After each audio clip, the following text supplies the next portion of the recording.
is. I think he's playing a version of the character that I played in the first two movies and in the early part of this one. Hollywood once called Tommy Lee Jones the real deal. Sharp, disciplined, unshakable, but behind that ice-cold stare was a secret that shocked everyone once it finally came out. For years, he quietly held a fierce dislike toward 6 actors, some massive stars, others people he once trusted. These weren't small disagreements. These were deep cuts, moments he felt crossed a line he could never walk back from. And now that those names have been revealed, people can't unsee the tension that had been brewing behind the scenes all along.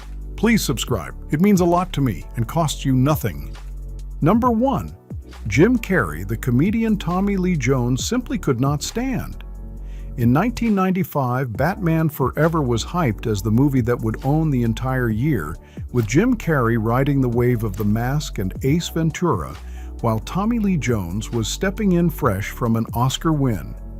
2 huge energies, 2 totally different worlds colliding on one set, and the whole industry felt the shockwaves.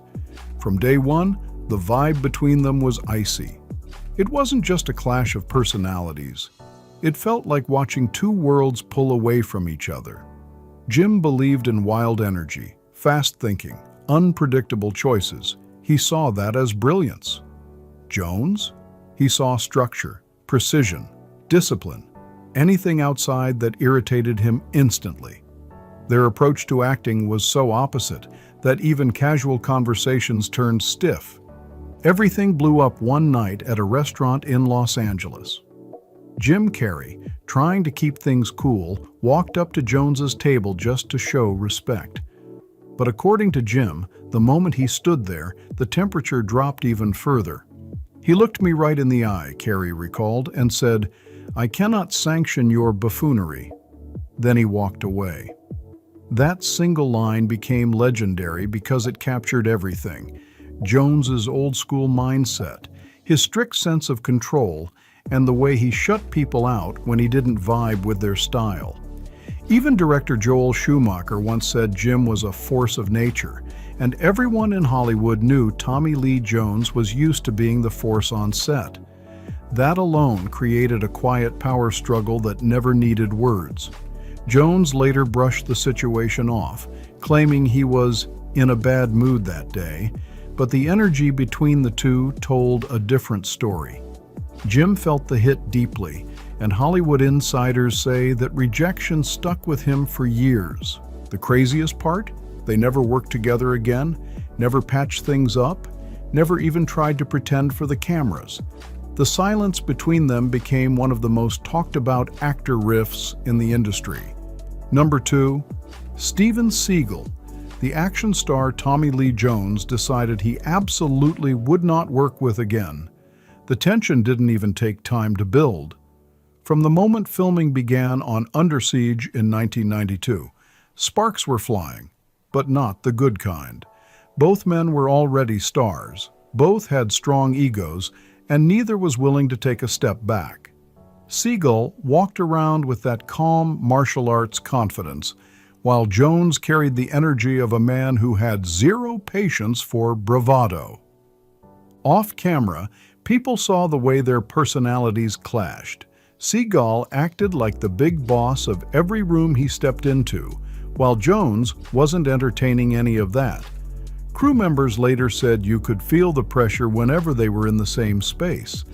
It was like watching 2 storms fight for the same sky. And once Jones decided Seagal's attitude didn't sit right with him, that door slammed shut for good.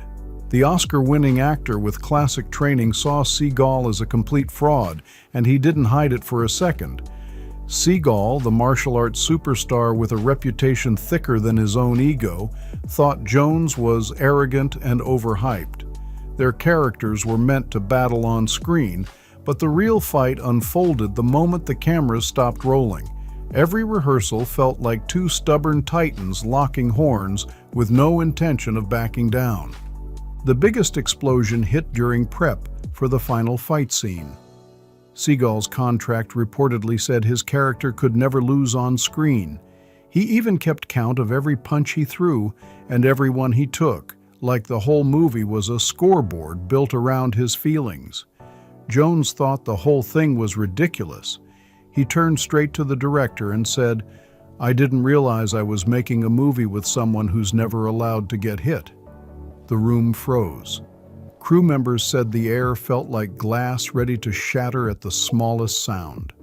Seagal glared like he was ready to snap, but Jones didn't flinch. From that moment, everything changed. They stopped speaking, stopped making eye contact, and scenes were shot separately whenever possible, just to keep the peace. The production turned into a giant maze where everyone was trying to avoid the next argument, and years later, Jones still wouldn't even say the man's name. In one interview, when asked about him, Jones simply said, "There are actors, and there are those who think they are actors." That one sentence hit harder than any punch Seagal counted. It showed exactly how deep the disrespect went. Number 3, Joel Schumacher. The director Tommy Lee Jones simply could not forgive. The tension didn't come from one moment. It started the second Jones walked onto the set of Batman Forever and saw the neon-lit world Schumacher had created. Jones hated all of it. The glowing lights, the flashy costumes, the wild colors. It felt like he'd stepped into a carnival instead of a serious film set. And in Jones's eyes, the man responsible for ruining the tone was Schumacher himself.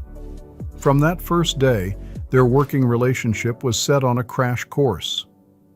Jones signed expecting something dark, gritty, serious, something close to Tim Burton's earlier Batman legacy. But Schumacher was aiming for fun, loud energy, bigger-than-life style, and bright, over-the-top humor. To Jones, it felt like betrayal. He'd just finished The Fugitive, a grounded and intense film, and suddenly he was standing in a place that looked like a glowing theme park. According to production designer Barbara Ling, Jones would quietly shake his head and mutter, "This isn't what I signed up for." He hated being told to play Two-Face in a loud, exaggerated, wild way. Schumacher wanted comic book chaos, fireworks, big reactions. Jones wanted theatrical tragedy. He wanted to give the character some real weight. Neither man wanted to shift an inch, and everyone on set could feel the friction. The tension didn't fade, it grew stronger with every scene. When Schumacher pushed for more flamboyant energy, Jones shut down. When Jones toned the character back, Schumacher pushed harder. Their visions were galaxies apart, and each day the stress in the room hit a new level. By the end of filming, the divide was so wide that insiders said the two barely acknowledged each other unless absolutely necessary. During one of Two-Face's loudest, most chaotic scenes, Schumacher kept yelling, "Bigger, louder, wilder," like he was directing a circus instead of a blockbuster, and that's when Tommy Lee Jones finally snapped. He slammed his script down so hard the whole set froze and shouted, "You're turning this into a joke." That single moment cracked the set in half. After that day, everyone felt the shift. Schumacher tried to hold on to professionalism, but Jones stopped hiding the frustration burning behind his eyes. He later called the movie childish in interviews and dodged every question about it like he wanted the entire project erased. And for years, whenever someone asked if he'd ever work with Schumacher again, Jones kept it short with one cold line, "I doubt it." Schumacher, always diplomatic, responded with, "Tommy is an extraordinary actor, but maybe this wasn't his kind of film." Behind that polite phrasing was a wound the two men never bothered to close. Number 4, Val Kilmer. The Batman Tommy Lee Jones erased from his career. Jones couldn't stand him the second he stepped onto the 1995 Batman Forever set. Kilmer walked in with that deep, brooding energy locked in full method mode, acting like every breath was a dramatic monologue, and Jones instantly decided he had zero patience for Hollywood pretenders. To Jones, Kilmer took himself way too seriously, studying lines like he was decoding ancient text, staying in character even during lunch, demanding retakes to find emotional truth. Jones wasn't impressed for a single second. During one scene, after Kilmer insisted they redo the moment again, Jones finally snapped right there in front of the crew. He said, "I've made 7 films this year. I don't have time for this nonsense." The sentence sliced through the room. Crew members later said you could taste the tension in the air, the pure contempt baked into every word. For Jones, acting was precision, discipline, craftsmanship, not therapy or emotional treasure hunting. Watching Kilmer dig for feelings was, to Jones, like watching a child play dress-up. People on set later compared their working days to a Western showdown. Batman on one side, Two-Face on the other, both locked in silence, both too proud to blink. Between takes, they didn't talk, didn't joke, didn't even acknowledge each other. Just cold, heavy tension sitting in every corner of the studio like a storm cloud waiting to explode. When Batman Forever finally wrapped, Kilmer acted like everything was cool, smiling for photos and pretending the vibe had been smooth. But years later, in his memoir, I'm Your Huckleberry, he wrote pages about the film, dozens of moments, memories, behind-the-scenes stories, and never mentioned Tommy Lee Jones a single time, not once, and that silence spoke louder than any paragraph ever could. Jones returned the favor with one sharp remark when someone brought Kilmer's name up again, an icy line that fans still talk about. He said, "Some people disappear from your memory for a reason. No names, no explanation. But everyone knew exactly who he meant. I worked with Batman, I didn't work with Mr. Kilmer." That line was pure Tommy Lee Jones energy, icy, clipped, and loaded with meaning. In Jones speak, that wasn't just shade, it was a final door slam. It basically translated to, "I never want to see that man again," and coming from Jones, that's a lifetime verdict. Number 5, Sally Field, the co-star who pushed Tommy Lee Jones right to the edge. On screen, they looked perfect together, polished, powerful, like two legends feeding off each other. But off camera, they were practically oil and water. During the filming of Lincoln in 2012, two powerhouse actors with two completely different styles collided, and sparks flew everywhere. From the first table read, the tension was obvious. Field walked in as Mary Todd Lincoln, already fully loaded, emotional, trembling, locked into the character so deeply that she carried the energy even when the cameras shut off. Meanwhile, Jones came in as Thaddeus Stevens with laser focus, controlled, exact, sharp. To him, Field's constant weeping and pacing wasn't art, it was noise. At one point, after hours of intense filming, Field stayed locked into Mary Todd during a break, still pacing, muttering, shaking, like she couldn't turn the switch off. Jones finally snapped, not loud, not rude, but sharp enough to slice the air. In a cold, surgical tone, he said, "Sally, the camera's not rolling. You can stop now." The whole room felt the temperature drop. That single line cut straight through her entire process like a blade. Field later admitted in The Guardian, "Tommy isn't warm and fuzzy," which was her polite way of saying he was nearly impossible to deal with. Their styles didn't just clash, they detonated. Jones lived by discipline and precision, while Field embraced vulnerability and rawness. Neither one was budging, and every day added another layer of friction between them. Ironically, that same friction lit up the screen. Their arguments, their irritations, their push and pull dynamic gave their scenes a heat that couldn't be faked. The two of them arguing as historical icons carried a power that directors dream about, because real tension creates real fire. Years later, Field eventually softened when talking about it, saying, "Friction can create fire." She was right. Jones respected her talent, no question, but he never forgot the chaos of working beside her. He admired the performance, not the process. Number 6, Wesley Snipes, the rival Tommy Lee Jones, mocked behind the scenes. Jones didn't mind competition, but Snipes brought a level of swagger that rubbed him the wrong way instantly. Snipes had that superstar confidence, especially during the peak of his career, and he walked onto every set like he already owned the room.